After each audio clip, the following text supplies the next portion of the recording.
Un des problèmes qui m'a le plus marqué, c'était un souci de projection qu'on avait eu sur un film qui était présenté par Christian Carambeu, où on a eu, et ça a été une des premières fois que ça arrivait au FIFO, je crois plus d'une heure de retard sur la projection.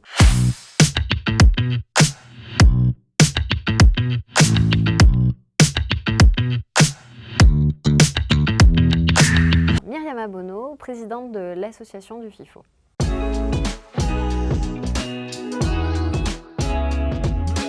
Le FIFO s'est créé en 2004 lors d'une rencontre conviviale entre Wallace Kotra et Remoana Mamatoa Yaoutapu, qui tous deux en fait avaient l'ambition de porter la parole des Océaniens et qui se sont dit ça serait intéressant, c'est une idée un peu folle à la base, de créer un festival qui permettrait aux Océaniens de diffuser leurs images et de partager leur culture.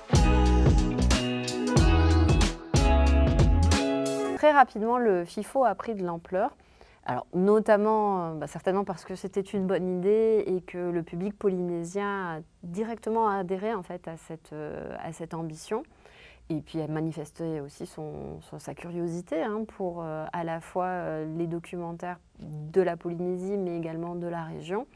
Et puis il faut aussi souligner le soutien rapide qui a été fait à la manifestation par des personnalités. Donc je citais Hervé Bourges, mais il y a eu également Laurence Aubenas qui est venu, enfin voilà, des personnalités qui ont permis de faire connaître petit à petit ce festival.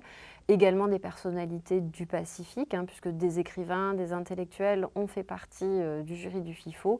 Et voilà, petit à petit, la manifestation a pris de l'ampleur pour s'inscrire complètement, je pense, aujourd'hui dans la vie des Polynésiens et comme un événement culturel majeur pour nous, mais aussi dans le Pacifique.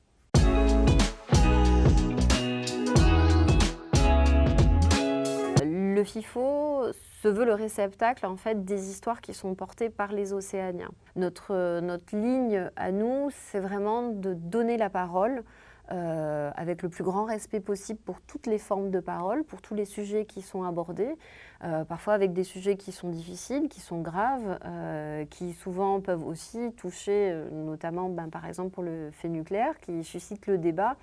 Et la ligne du FIFO, c'est vraiment de diffuser la parole, de permettre aux gens de s'exprimer, quelles que soient leurs idées, en les respectant, et en même temps en ne prenant pas parti. C'est-à-dire que nous sommes un diffuseur, nous montrons les sujets qui tiennent à cœur aux Océaniens, et après, en fait, le public se fait juge de l'intérêt ou pas qu'il peut porter au sujet.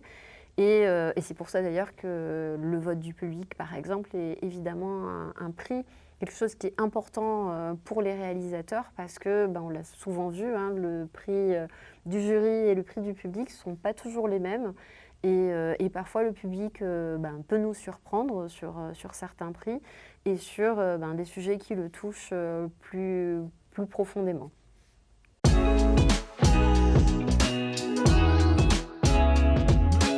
Moi, j'ai eu la chance de rejoindre l'équipe du FIFO en 2009. Alors, ma première expérience, en fait, je participais juste modestement à la rédaction des textes, des interviews qui sont faites des réalisateurs et des producteurs qui viennent pendant le festival. Et je dois dire que ça a été une expérience très enrichissante. Alors, aussi bien du point de vue professionnel, parce que c'est quand même un festival qui est très intense, et également d'un point de vue humain. Et puis très honnêtement, je n'avais jamais participé de façon aussi intense au FIFO parce que j'avais vu précédemment 1 ou 2 films.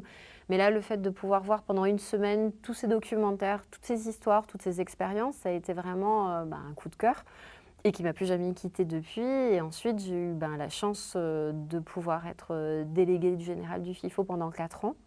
Là aussi, une expérience humaine très forte, professionnelle également, parce que l'air de rien, c'est quand même un gros festival. Et puis, c'est aussi le moment où on a décidé, où le FIFO a décidé de vraiment travailler son programme dehors les murs dans la région.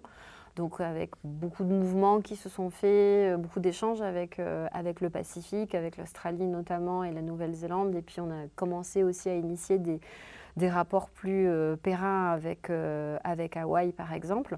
Donc une période vraiment très riche, très intense et qui, j'allais dire, marque une vie.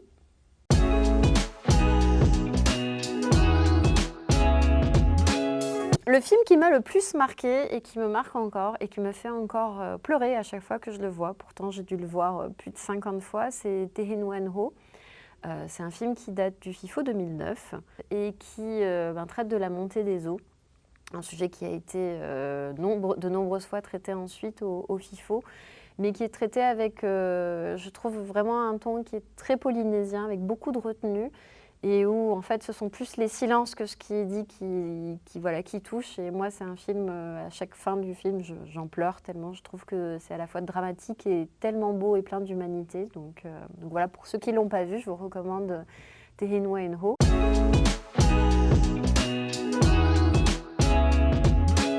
Il y a plein d'aventures dans un FIFO, chaque nouveau FIFO est toujours plein de rebondissements. Mais ce sont souvent les problèmes en fait, dont on se souvient parce qu'ils marquent.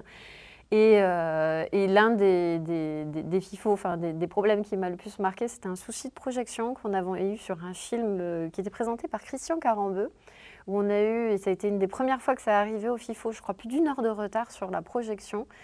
Et où, d'ailleurs, Christian Carambeu avait été très gentil et était monté sur scène et avait raconté toute sa vie, qui, heureusement, était suffisamment longue pour que ça puisse occuper le public pendant très longtemps.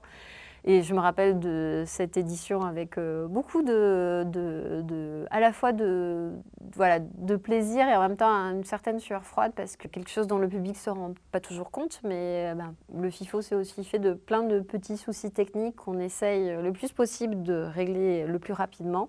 Et puis parfois ça prend un peu plus de temps.